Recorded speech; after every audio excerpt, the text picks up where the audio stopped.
and I'm being trained for what's coming down.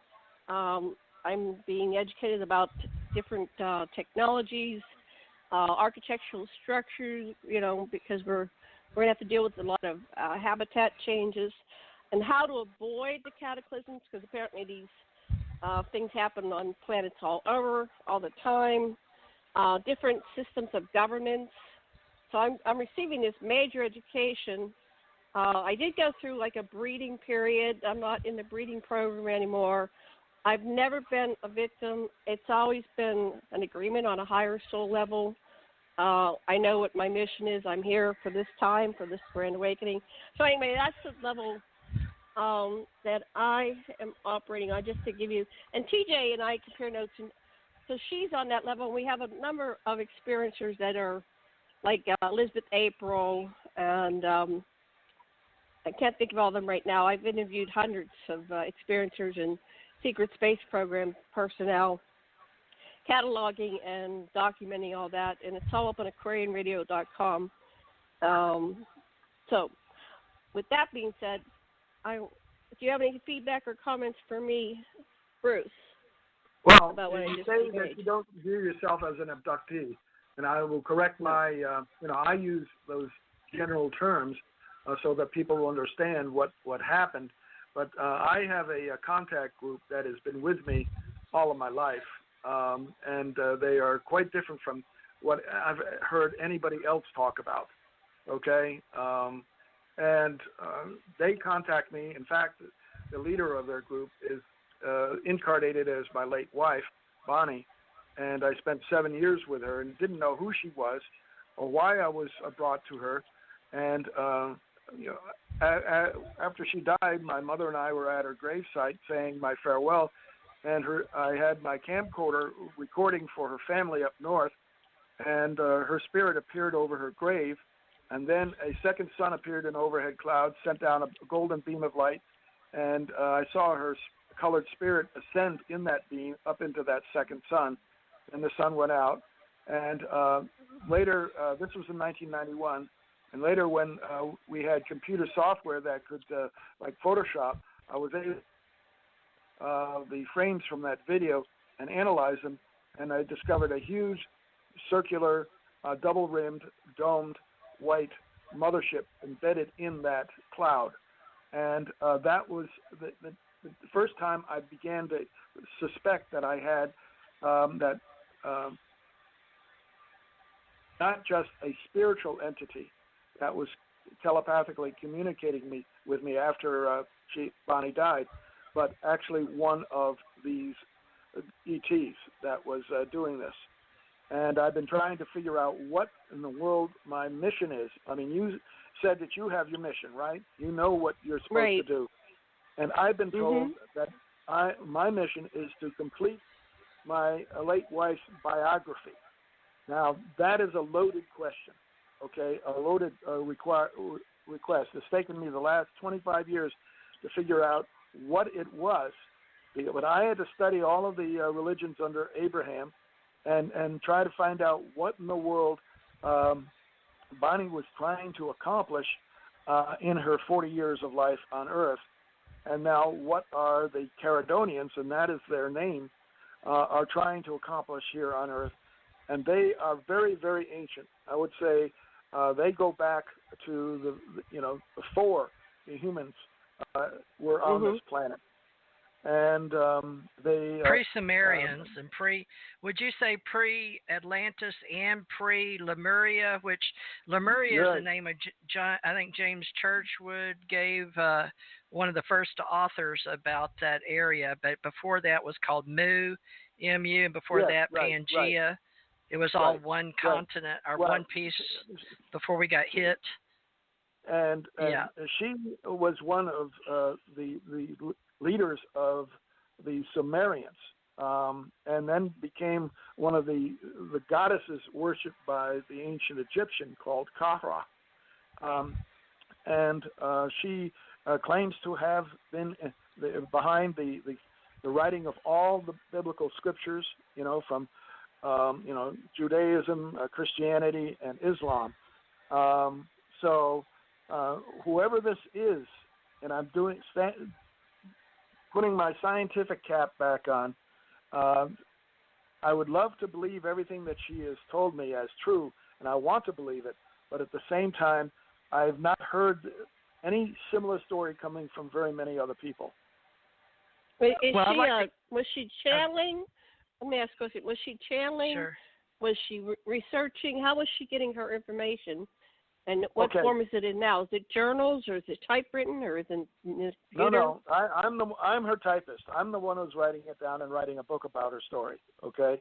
The first weekend we were together in January 1984, we had a long discussion, and she showed me all of her psychic capabilities. She was tested by the Princeton Paranormal Lab and virtually scored 100%. She, was telekinetic, precognitive, clairvoyant, all of these things, and she demonstrated everything. She could levitate, you name it. And at the time, I was just a dumb scientist, totally blown away by all of this and not knowing what to believe it. But she told me back then, in 1984, she gave me evidence that the Bible was her biography, and she said it emphatically. So there's a lot associated with that is coming out in my book. But after, about 2 months before she died, she taught me how to recognize her thoughts in my head. I wasn't familiar with telepathy or anything like that, being, a straight scientist. And, it was rather funny how she was able to do that. I came home one night. I was working late. She was bedridden. And I thought, I'm going to get her something to eat because I'm too tired to cook dinner. So I went to McDonald's, and when I walked through the front door, she yelled out from the bedroom, "Hi, honey, did you get me my Big Mac with extra pickles and Coke with extra ice?" I walked into the bedroom, and I said, "How did you know?" And he said, "I asked you to get them for me." I said, "What?" And so I started testing her, and I was able to pick up her thoughts in my head. After she died, she continued to communicate with me, move objects, create miracles right in front of me, all sorts of stuff. And what made her die so young? What happened? It was she died of a heart attack, but she had cardiomyopathy. She had been killed by her first husband. She told me on the first weekend we were together, and I began to wonder how did I get connected to this woman who's telling me that her first husband killed her on the 12th of January 1971, and she told me how when the intern who tried to save her that morning came to the morgue, she was watching in spirit, and she could hear his thoughts, and he started to cry, and she said, "I could not bear to see him cry for me," so she re-entered her body and animated it, and woke up with a mortuary tag on her toe. And wow. that blew me away. I said, wow, but that death severely damaged her physical heart. And she had the doctors, she had a bunch of doctors. Everything that you could imagine was going wrong. There was a group of entities that were trying to kill her. In the Bible, they're called, serpents and Satans and all of that. And she was able to overcome all of them because she was a healer. And she survived 3 cancers, breast cancer, uterine cancer, and this Clark spreading version of malignant melanoma with a huge tumor in the left thigh, which was removed, and that made her permanently disabled. And that's when I met her, after she had all these operations, reconstructive surgery, etc. And she could defy death. And 2 days after she was flown from New Jersey down to Houston, she collapsed in the street trying to get to her phone to get because she had been denied her medications. And she had a huge, she told me, near-death experience at that point. A cop saw her fall in the street, ended up in the newspaper. He picked her up and took her to the emergency room, and she was revived. And so she was here on a mission She completed that mission. She fulfilled prophecy in the book of Revelation, chapter 12, to the T. And all of the things that are related to that, I've mentioned this to TJ, are part of the story I'm supposed to tell, and that is my assignment. And even though most religions will not accept this interpretation because it goes completely against their interpretation of Scripture, okay? And each religion has its own specific concept of what's going to happen in the end times.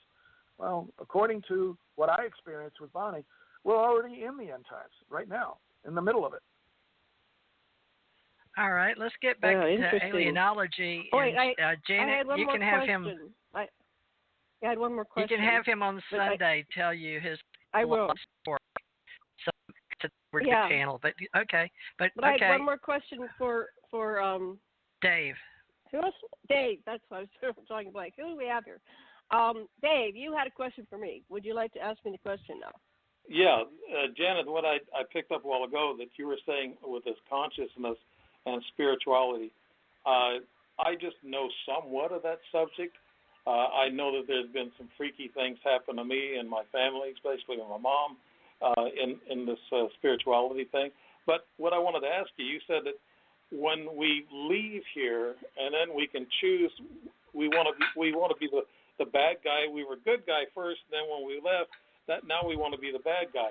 Do we carry any of those memories, or are there certain things of other lives? Are there memories that can be extracted from us? Everything's pretty easily accessible if you do hypnosis. You can go anywhere in your existence in any reincarnations. You have to have a willingness first to go there, and then sometimes it's very powerful, and you have to process it and realize that some negative things might have happened. But we do regression therapy with people all the time. We go back to this life, and people tend to go back to the ones that are relevant to this life. But you can go anywhere in existence and go to other planets, and so yeah, you'll have some of the tendency will carry with you. Some of it's in your genetics, and some of it's in your soul essence. So you might be a concert pianist because in a past life you played the piano, right? So you carry some of those things. We all have free will. It's not set in stone, but you have these tendencies and these capabilities. You see all these YouTubes with these kids that are 2-3 years old and they're playing the piano and they're they're bringing something with them. Yeah, that's obvious. But we're multidimensional selves simultaneously having experiences on many different planes, vibratory frequencies, and there's a lot of background noise. Somebody might want to mute when you're not talking. So, and so time is an illusion of this world, right? So we think linearly because we're here on this planet that believes in time, but we can travel anywhere and continue and access all of our information. It's like accessing the Akashic field. So, okay, I guess I'll. Yeah. Go ahead. Can dreams also be a form of self-regression? Because I've had some dreams that I was on other planets and things of that nature, and it's very vivid. And I was thinking that the most of what I've been through is like self-regression. I can tell you that I went to a hypnotist here, I guess back in 2012, and she was very experienced. She's been involved in it for years. I went in there, and I have this hum in my ear, the Tao's hum. And when she was trying to put me under, I guess you call it, I was laying there, and I couldn't because the hum kept getting louder and louder. And then when I turned around and looked, she was out of it. Her eyes were closed, and she was out. She was somewhere else. And I tried to wake her up several times. I couldn't wake her up. And she said, "Oh, my gosh," she said, "that's the rapture." And she was thinking about the large triangle craft that I was explaining to her. She said, "That's the rapture. That's where they pick people up." And I thought, oh, that's a dynamic thought. But yeah, I tried it once and it didn't work. And it just because it didn't work doesn't mean it can't work. It's just yeah. No, right. I would have you crank it up. I'd have you make the sound get louder and louder because that's your key. There's your message. If you can break through the hum, which is and not just have somebody tell you about it. It's better for you to experience it yourself than have